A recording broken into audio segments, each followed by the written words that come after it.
Hey everyone, Brian here from Vintage Classic Specialist. Happy Thursday, everyone. Time for another episode of Day in the Life of Vintage Classic Specialist. So, today was kind of a big day for the 54 Barndoor bus, and that is because we dynoed its motor. So, the motor is not here currently. It's still at Brian Roth's shop, Roth Vintage, because we dynoed it, and then of course it has to cool down and stuff before we load it up. So the motor will be back here tomorrow. However, we dynoed it and very happy with the numbers. I was trying not to, I was trying not to like guess what the motor would do, but I had some ideas and I was kind of hoping to see like maybe in the high 40s of horsepower and maybe like 80 torque, maybe 90 torque. I don't know. Again, I wasn't too hung up on those numbers. They were just kind of things that I had in my head.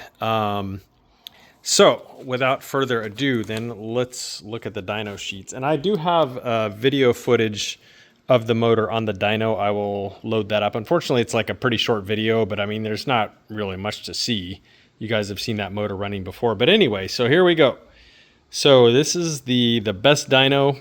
It was running a little bit lean here. I think the air fuel ratio was maybe like 13.5 or so to 1, which it would definitely make more power if it was closer to about 12.8 or so. So, however, anyway, without further ado, the top line that you see in blue is torque, and the peak was a tad over 104 foot-pounds of torque.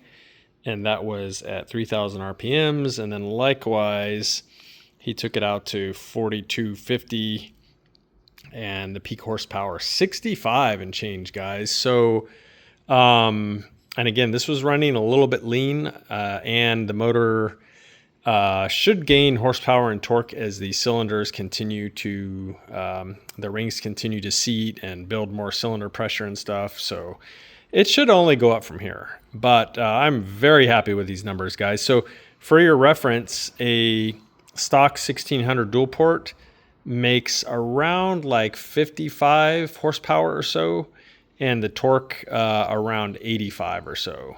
So this thing would pretty much smoke a 1600 dual port.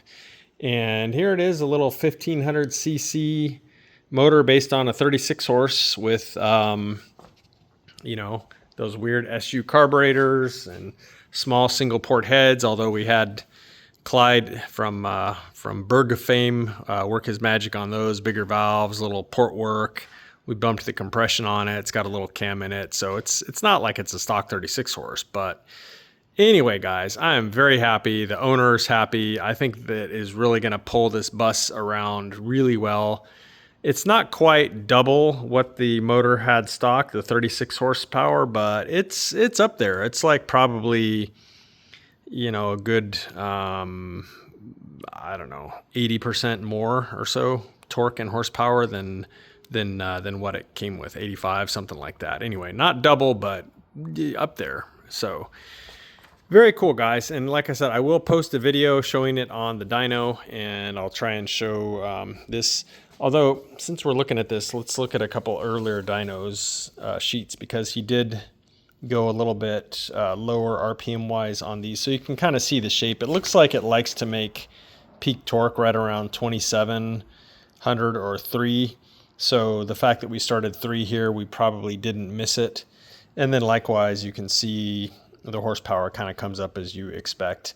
It looks to me like this thing probably would have still kept pulling another few hundred RPMs, but again, the goal of this motor was to be more or less like a low RPM bus motor, so to speak. So I'm extremely happy with these numbers. And then here's another earlier one yet, and on these two here, it was running super rich, especially this one. It was like 10 to 1 or something like that, but we went ahead and ran it. And so you can see the numbers came up quite a bit when we started leaning it out, and then we kind of went too lean. Anyway, guys, that's pretty much it. So very happy with those numbers. Very excited to get that motor in this car and get this thing on the road, see what she feels like. All right, so that's enough of me gloating about dyno number of the mini monster.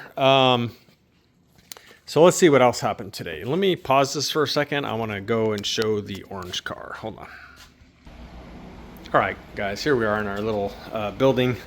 So this car, I spent most of the day actually on this car, and what I did was I removed the front suspension and put our dolly on here that we use. That way when Rene goes to do the undercoating up underneath here and underneath the pan and stuff, he's got way better access to everything essentially.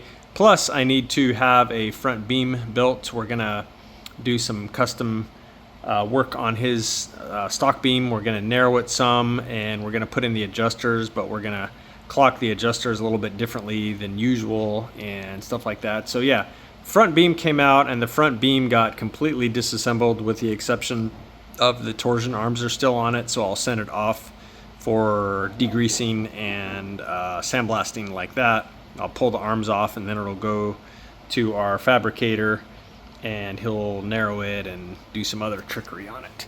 Anyway, so that's the front. The rear, likewise, pretty much went ahead and pulled everything out of it. The transmission was already out, and in fact, we've already had the transmission for this car built.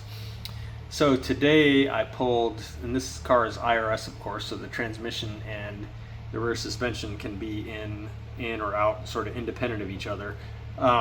So yeah, today I pulled the rear trailing arms and the spring plates, spring plate covers, all that stuff, the brakes, pretty much everything. So got this stripped down so that when he goes to do the undercoating and cleaning up and stuff under here, we got really good access to everything. So that, other than going over to Roth Vintage for a while that motor was being dynoed and taking care of some parts and dropping them off at zinc plating, this was most of my day here, getting this thing ready. So now that we've got those suspension components off, like I mentioned with the front, we'll have his front beam built.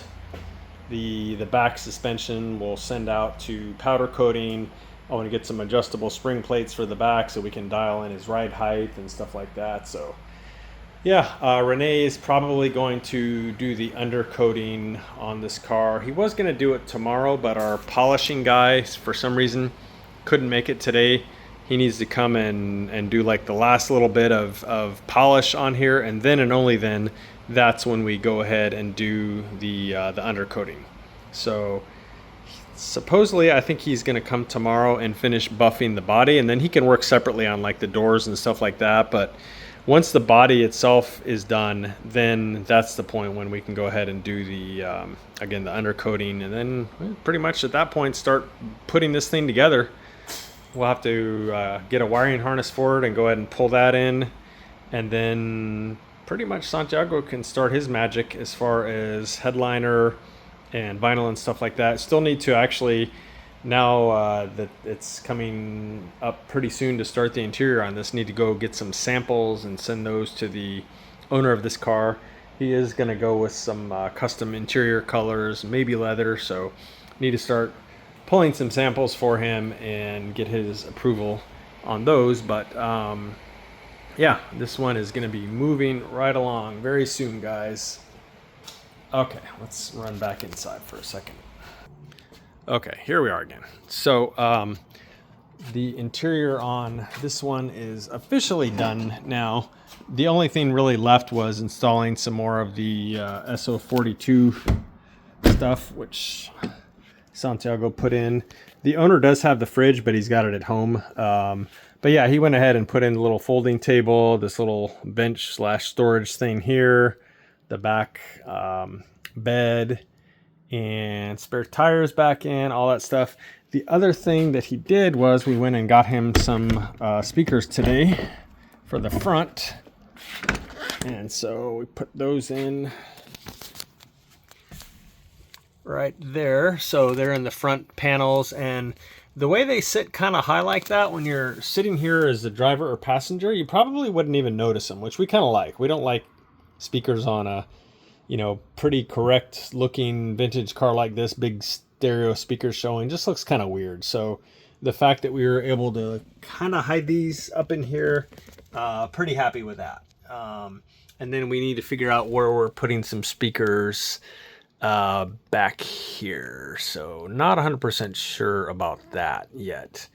Probably we'll do some 6x9s and some little carpeted boxes, and maybe, I don't know, just put them on the back seat. I don't know, we will have to think about it. Or maybe like all the way in the back area, that could work too, just kind of sitting back there. We'll see. I'll talk to the owner too and maybe run some options by him and see what sounds good to him, no pun intended. But yeah, other than that, again, this bus still has the radio yet to be installed, which I've ordered from RetroSound, of course. So it should be, I think it's actually been shipped. So that'll be on its way, and I'll probably go ahead and get Rafa to install that. And what else? I think that's about it for this puppy. And in fact, I think that's it for today, guys. So thank you everyone very much for watching, and thank you for listening to me gloat about the dyno on the Mini Monster. For that one, again, I will post a separate little video showing it on the dyno and showing the dyno sheets, so look for that. And that's it, guys. So thanks again for watching, and we'll see you again tomorrow. Bye.